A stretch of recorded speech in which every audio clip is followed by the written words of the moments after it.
Translation and purport. In the beginning of the first half of Brahma's life, there was a millennium called Brahma Kalpa, wherein Lord Brahma appeared. The birth of the Vedas was simultaneous with Brahma's birth.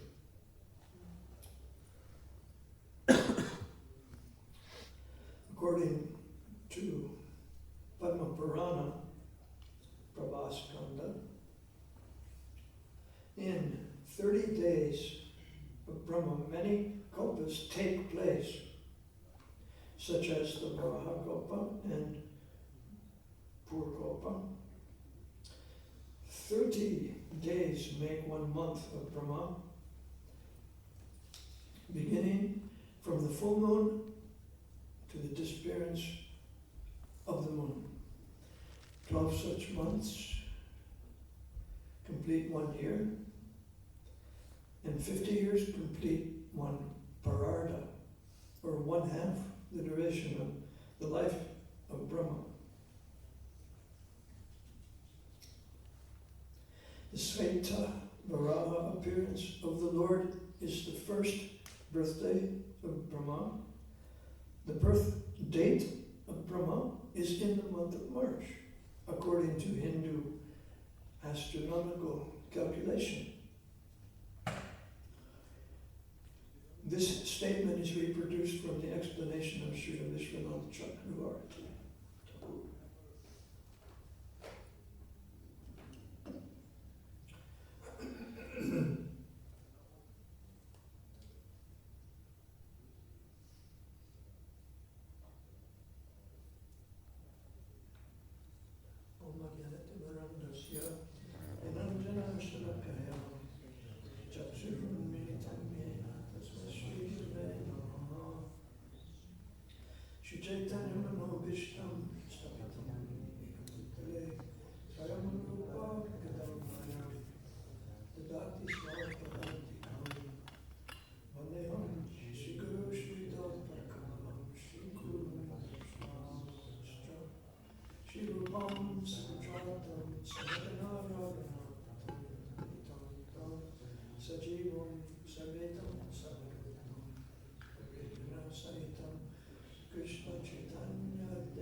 Parardasya Brahmanama Mahan Abud Kalpoyatra Bhavan Brahma Shabdavamete Yamviru.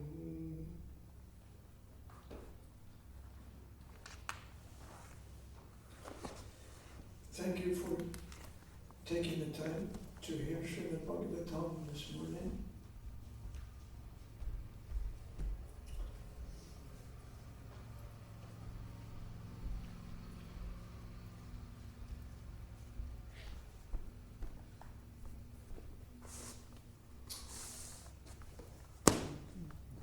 Few notes I'd like to use because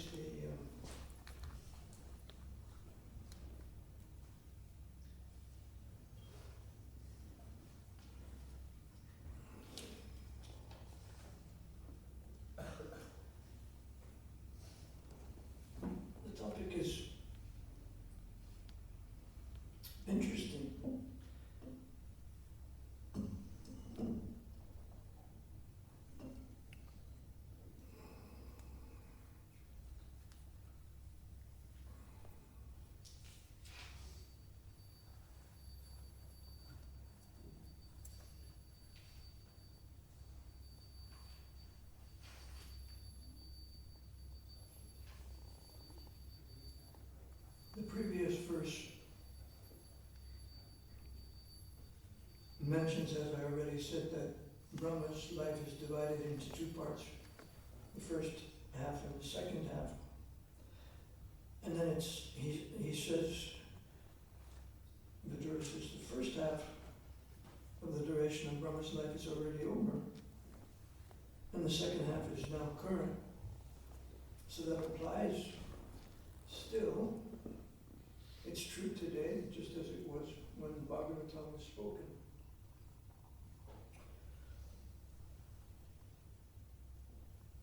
So this is one way of understanding our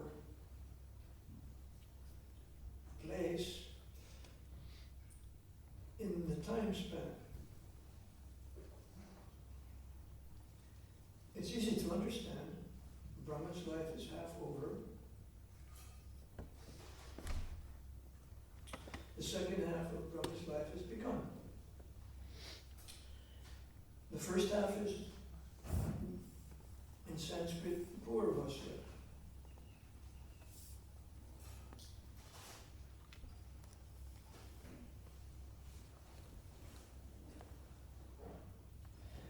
It's easy to relate to this idea of two halves, just like in 2025 now, in our year 2025. We just passed the first half of the year when June ended. June 30th was the end of the first half. Now we're in the second half. So those are two markers. We're in the second half of Brahma's life. We're in the second half of 2025. You follow so far?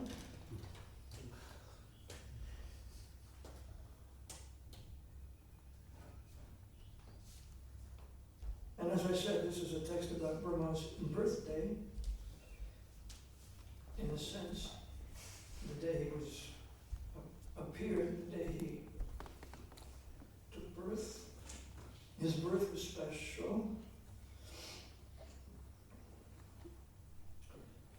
And Brahma is special, so the age, the millennium in which he appeared is named after him, Brahmakalpa.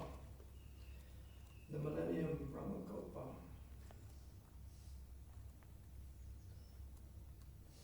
You must be pretty important if the name of the millennium in the universe is named after you. And he appeared in March, according to Hindu astronomical calculation.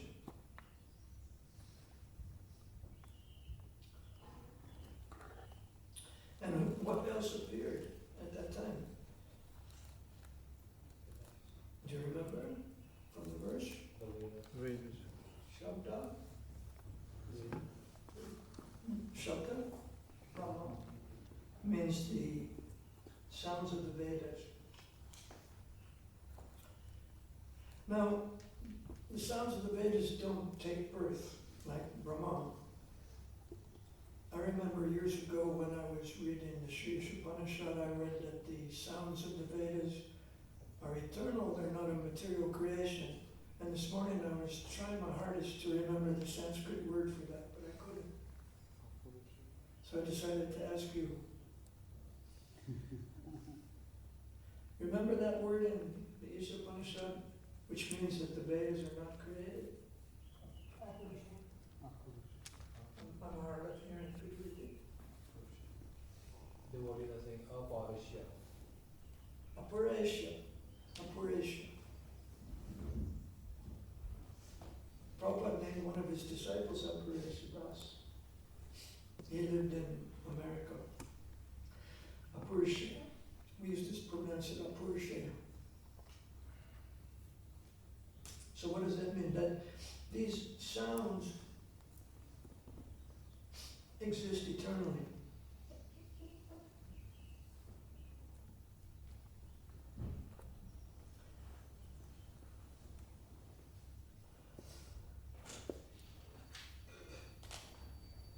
Now I'm going to take you a little deeper into the meaning of that.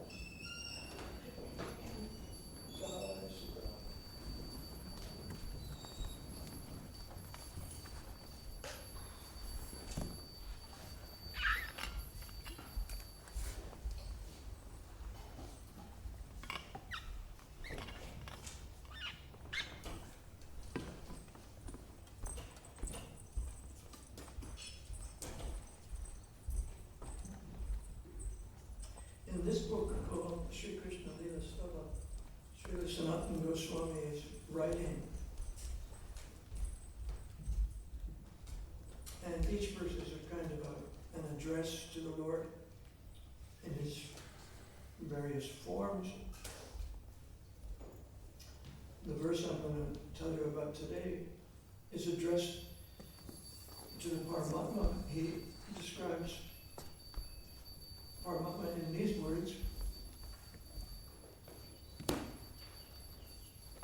O resident of the lotus world of the heart. So imagine that your heart is a lotus flower, and in the center of the lotus flower of your heart is a whorl. The lotus flower has a whorl in the center.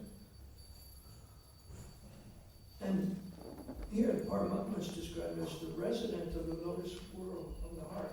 And we accept this idea quite easily. We're always told that one of the features of the Lord is the Paramatma. Then Sanatana Goswami says further, O protector of the senses. So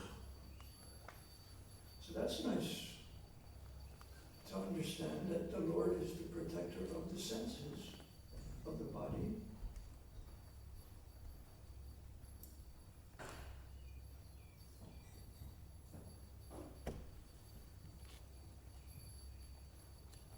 Now this lotus world of the Paramatma, where the Paramatma resides, that lotus world also serves as the living being's seat of consciousness. You actually are seated in the lotus world of your heart.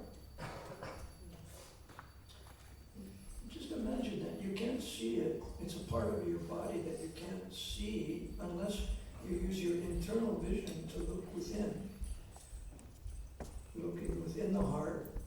This is sometimes the practice of yoga. In yoga classes, I take yoga classes taught by my god sister. And sometimes in the class when we're in the pose, the teacher will say something to prompt us to look within. Don't be concerned now about the externals. Look within. So the prayer here is also directing our attention within to the super soul, the seat of the super soul, the residence of the super soul, the lotus world of the heart, is actually the seat of our consciousness.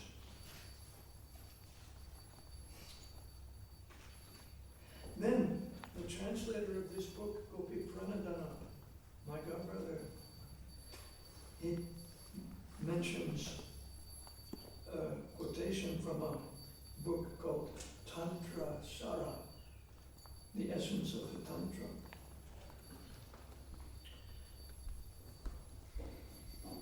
The lotus of the heart, the energy center of the heart, is actually as brilliant as the sun. So there's light within us. A light as brilliant as the sun is within us. Surrounding the lotus of the heart, like the leaves of a plant, are the letters of the alphabet, from Ka to Ta.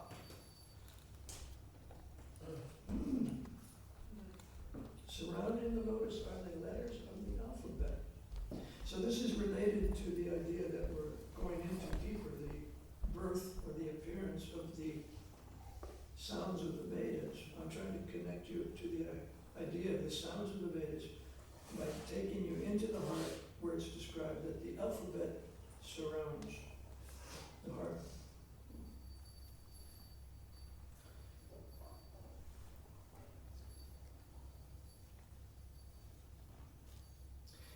And perceivable within the heart, and, can you hear me? And perceivable within the heart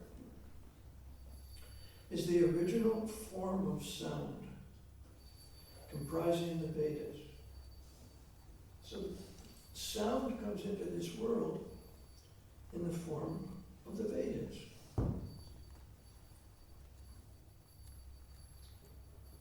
because this perception is unobstructed,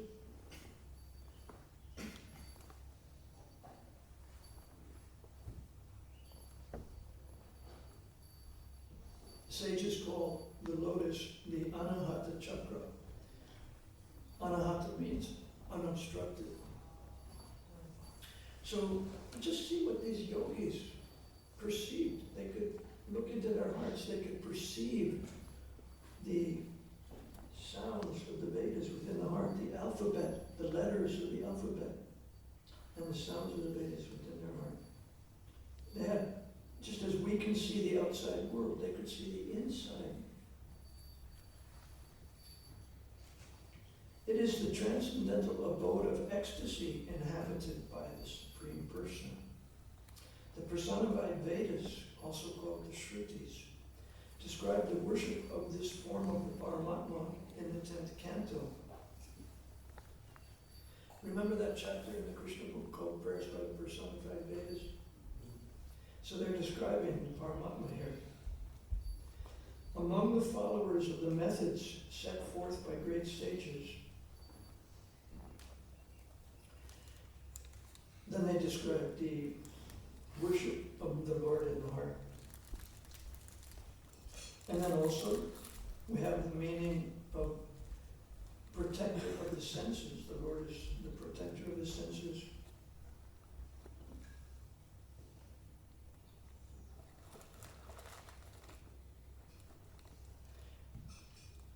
That word is Gopal, or Gopal.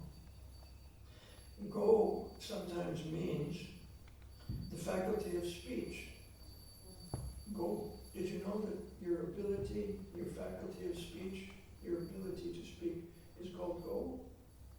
Or did you learn that this morning? Did you learn that today? All right. So when we talk about Gopal, one meaning of the word go is the faculty of speech, or by extension, the senses in general.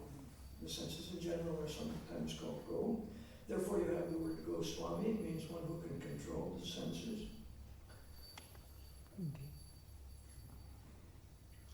Therefore, Krishna as the Paramatma is called Gopal, the supervisor of one's senses, the supervisor of everyone's senses.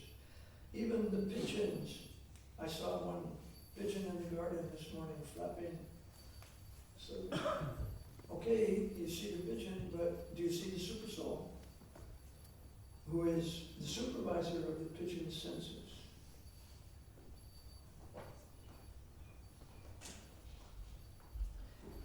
The super soul is he who engages each sense with its proper objects.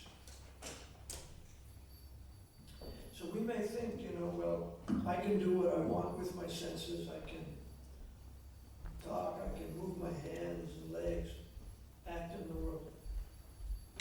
But we have to be Krishna conscious. We have to understand that our senses are being supervised. Paramatma is engaging our senses with their proper objects. We shouldn't think, I'm the independent actor, I'm so cool, I'm so empowered, I can enjoy my senses. Therefore, Sanatana Goswami ends this verse with Nama, obeisances unto you. And Gopi Pranadana also describes Nama as meaning a negation of the ego, negation of the ego, na-ma. I shouldn't think that this ego is everything. I should be conscious that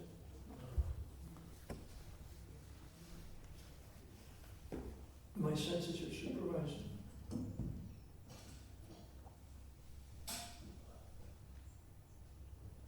Okay, we have a full moon coming up on Thursday. Do you like to follow the moon calendar? And do you do anything special on full moon day? Yes, I do. Usually. I do one thing. According to Hari Shari, In his book, The Transcendental Diary, he said that Srila Prabhupada described that in the Gaudiya Math, Prabhupada was talking about his days in the Gaudiya Math. The residents of the Math used to shave up on a full moon day. At least that much. At least once a month. The men would shave their heads on the full moon day. It was a good marker, you know. Oh, the full moon's coming, I gotta shave them. At least he mentioned that to Harishai. So I read that many years ago, and I thought, well, that's a good thing to remember, so I also can remember, okay, now I have to shave if I haven't done it during the month.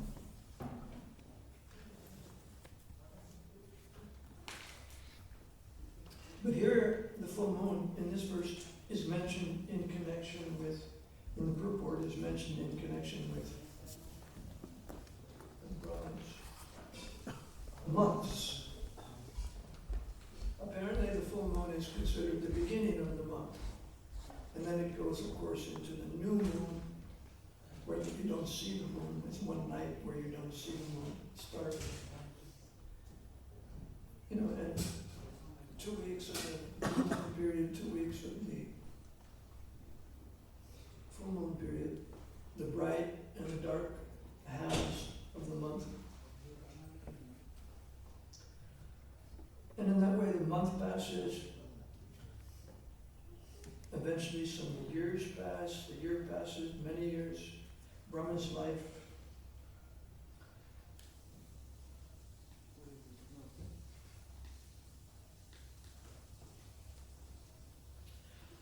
When I was asked to give the class and I started to read the chapter, I thought, wow, all this calculation of the time by the atom, it's pretty challenging, it's kind of puzzling in a way. But I tried to, if we treat it like a puzzle, let's treat it like a puzzle that we put together, like a jigsaw puzzle. And if you put the pieces in the right order, then you can get the picture. So, okay, it's puzzling to hear about calculation of time by the atom, but we can draw a couple of things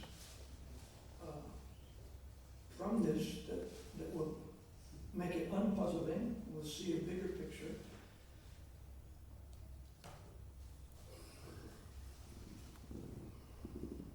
First of all, we're meditating on the discussions of the sages in the Bhagavatam. And hearing about the creation of the universe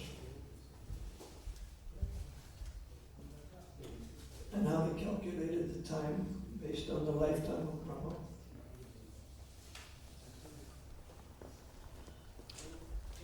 So let's put it this way, let's put it in these words, that the Bhagavatam is making a long argument. Let's think of the book as making a certain argument. The Bhagavatam is making a long argument about how the natural world operates. Okay? So that makes it less puzzling to us immediately. Oh, the Bhagavatam is making a long argument about the operation of the material natural world. These sages have studied the natural world. And they're saying something about it. They're saying that it depends on God. It's not just matter acting as a supreme conscious entity. And the natural world depends on this supreme person for its existence.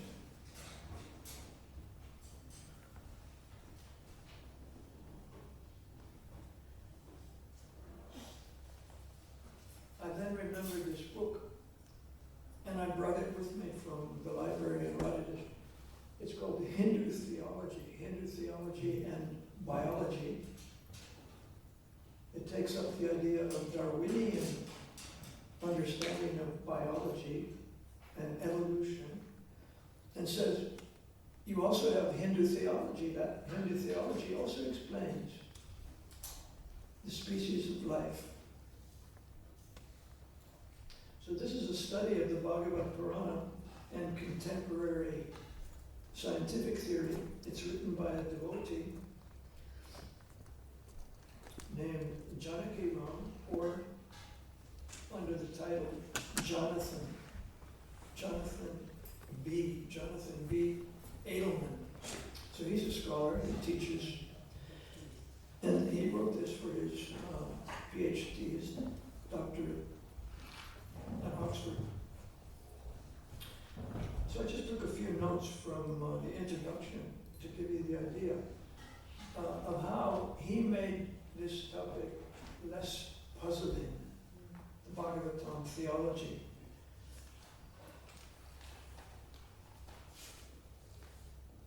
As we know, scientists, contemporary scientists, think of the cosmos as arising from a Big Bang.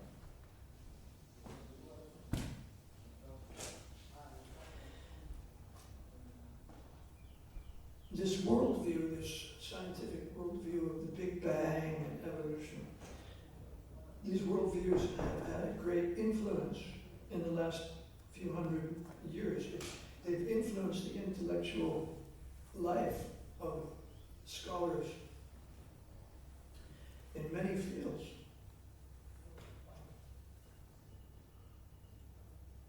Now, if you read what we read today, it seems maybe unrelated to Darwinianism, as if it's like a different language, a different language, completely different language. If you probably studied more than English, you probably know another language. Most of us know something of another language. And you have to match it up in your mind. In French, this means this. English, it means this. German, it means that. So, Bhagavatam means this. Darwinianism means that. Are they related? How are they related?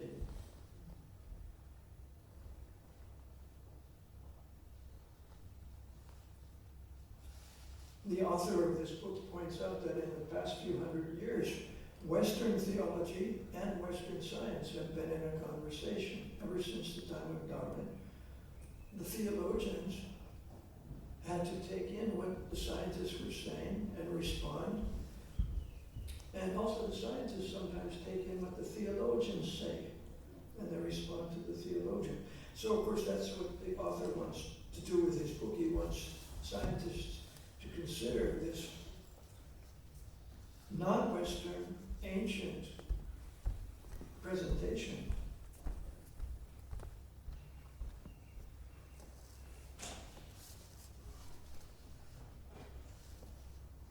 And then he cites some scholars who are keeping track of the conversation in their books. Like there's a book called The History, what's it called? History. Oh, not just history, it's called the Encyclopedia of Science and Religion. An encyclopedia is a bigger thing. It's like maybe a whole set of volumes. So the scholars, they keep track of this conversation between science and theology. They've compiled a thing called the Encyclopedia of Science and Religion. And one scholar wrote a chapter on Hinduism, the history of science and religion in Hinduism. And what does he say? What's one of his points? I'll tell you one point. He said that this was in the care. Science and theology were both in the care of the Brahmins, the intellectuals.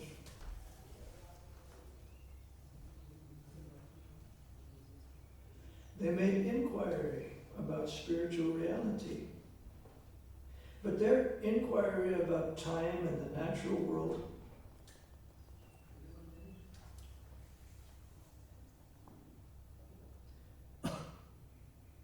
expanded into the spiritual reality of it. They saw God behind it,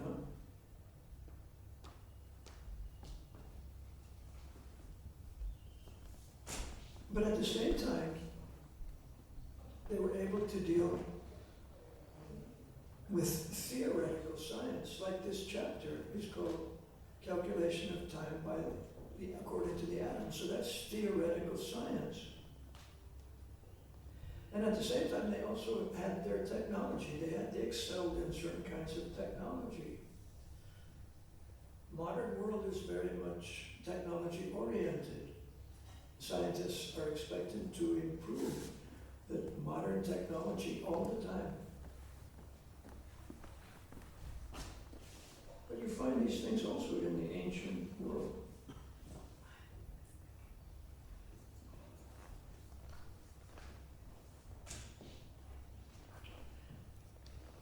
So then the introduction says, my book will go on to explain how knowledge is gained, how knowledge is confirmed. Just like in science, people gain some knowledge, some scientific knowledge, and then other scientists confirm the experiments. So how knowledge is gained and confirmed, how evidence is accumulated, how evidence is assimilated. Once the scientists say something, then you have to maybe assimilate it. He says the Hindus have to, for them, Darwinianism was coming from the West, and they had to take account of what they were saying about the cosmology and evolution and so on. The Hindus. And Srila Prabhupada himself was very concerned about these topics. He wrote about journey to other planets. He talked often about evolution and Darwin. So evidence is accumulated, evidence is assimilated. This is going on in the world, the conversation between science and theology.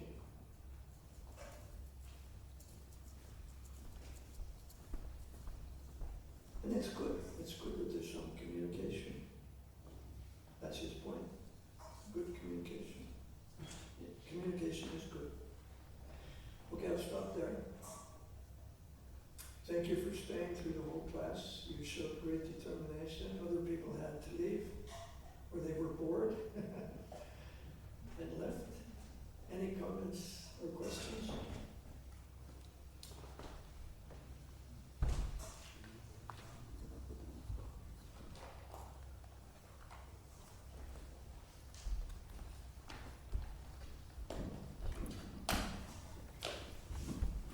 Thank you for a wonderful lecture. I was just wondering, because we actually consider the whole theology of Darwinism actually in contrast with our philosophy.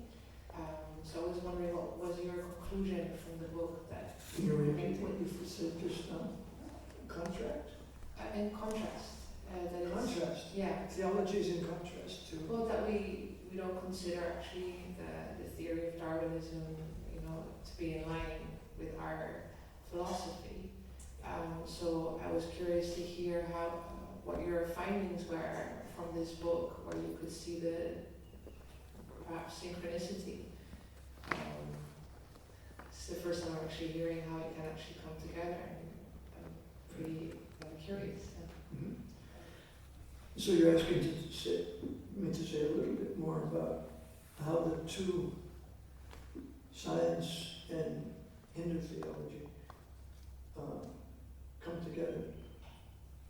He takes certain points and deals with them in 3 or 4 chapters. He's concerned about knowledge of the self. He's concerned about epistemology, or knowledge, how one accumulates and assimilates knowledge. Just for one, as an example, we have a system of parampara. We take spiritual knowledge from a spiritual master who received it from his spiritual master, and so on and so on. And he said the same thing happens in material science. Everybody has kind of taken Darwin as a big guru. And so they don't go back and try to duplicate everything Darwin did. They just accept that he's seen something that's true, and then they try to develop that knowledge further. And they can understand this science, evolution or cosmology, based upon what their predecessors did, or physics. How do you understand physics? You have to talk about Einstein. So they have the process also of accumulating knowledge and assimilating, which has a parallel in the Vedic culture, the Guru Parampara. It's like that. You can have a look at the book after class. Look at the chapters. I was reading the chapter summaries last night. These are the points he talks about the self and accumulation of knowledge, confirmation of knowledge, to try to show that there's similarities between the two cultures.